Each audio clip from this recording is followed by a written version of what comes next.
So spring hasn't sprung yet, but if you listen, it sure sounds like it here. It's irresistible to come out. It's irresistible to everybody on the farm to come out on a day like today. The sun's shining. It's a beautiful day. We are at, we're still in February, yes? So we're getting to the last week of February. And so it is still solidly winter, but we can still come out and start to find some of the things that are growing green. It's not here in temperate zone. You're usually not going to find anything that you're going to be able to harvest, but there's still a good reason to come and start looking around. So I'm going to have my cameraman kind of come in here close. If we look here, we've got a lot of old growth, and I just want to tell you that this may be offensive or upsetting to some people, but all of this old weedy growth is where your beneficial bugs are going to hatch out of. So we leave all this for the butterflies. You can see here we've got some greenery. This is wild yarrow.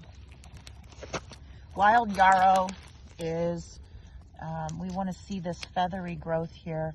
This is going to be really good for styptic. It's going to stop bleeding. It's really good for moving fluids in the body, so good for swelling.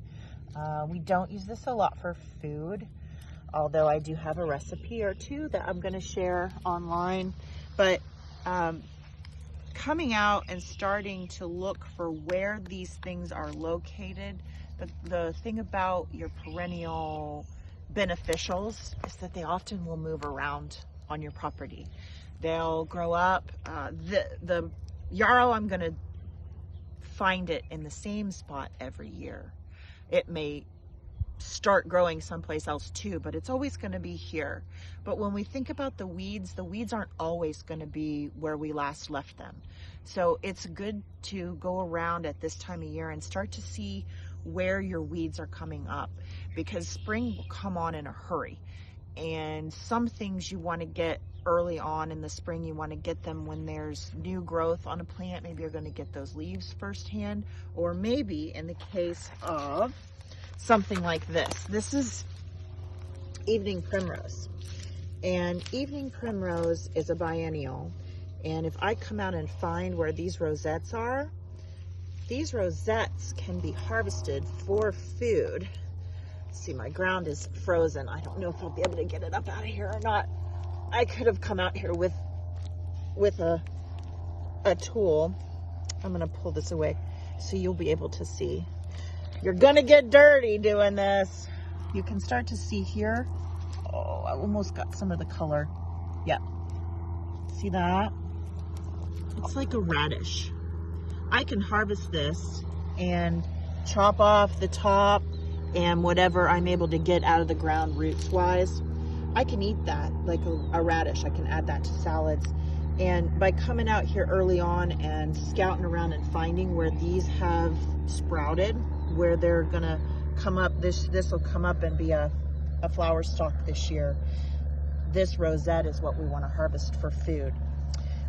Finding out where all of these things are growing right now gives you the ability to get on this, because I don't want this radish spot once this starts to grow a flower stalk. I've got to get this while it's still a rosette. Otherwise, this isn't as delicious. So I could harvest this now, but I really want to wait until the ground thaws a little bit and catch it just before the flower stalk comes up. Yeah, so we also have catnip here.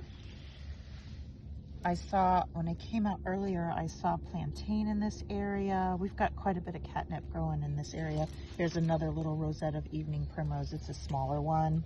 They're kind of all through here. So last year there was a flower stalk that grew up and dropped seeds. I've got an area where there's a lot of seeds that have been dropped.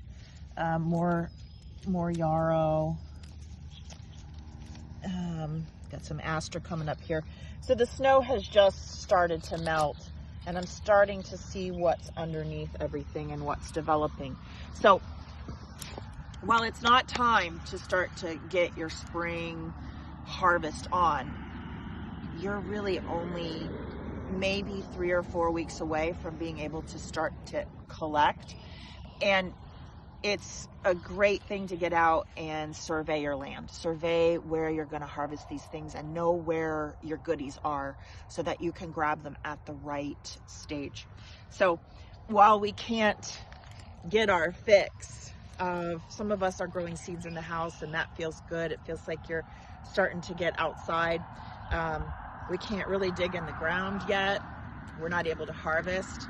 And as we have these days, we've got some cars going by here, sorry.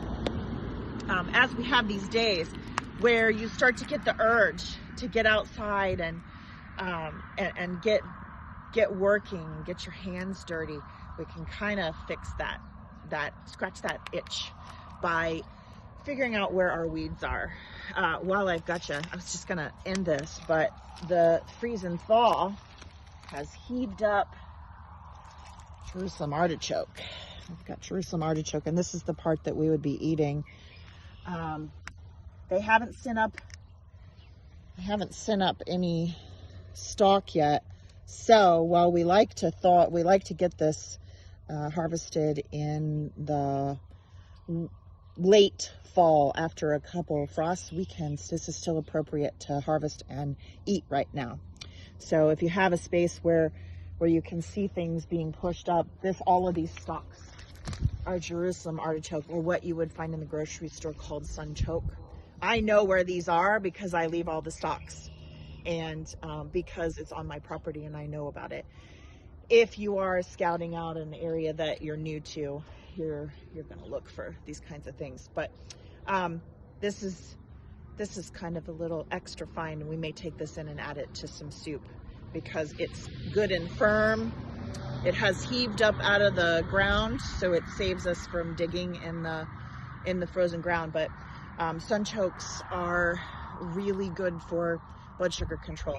So this will be a potato replacement that is high in something called inulin, which is starch that our body can't digest, and it helps to control blood sugar. So also very delicious.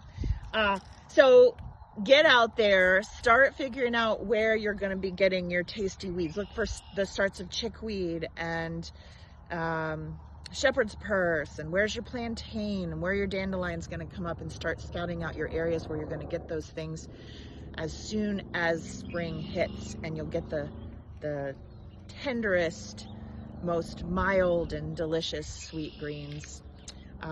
Drop me a note and let me know what you're finding, and send us pictures. If you're joining in our membership, we're going to be taking you into the kitchen here shortly on Weedy Wednesdays and showing you how to make these into food and medicine. So I'll see you next time.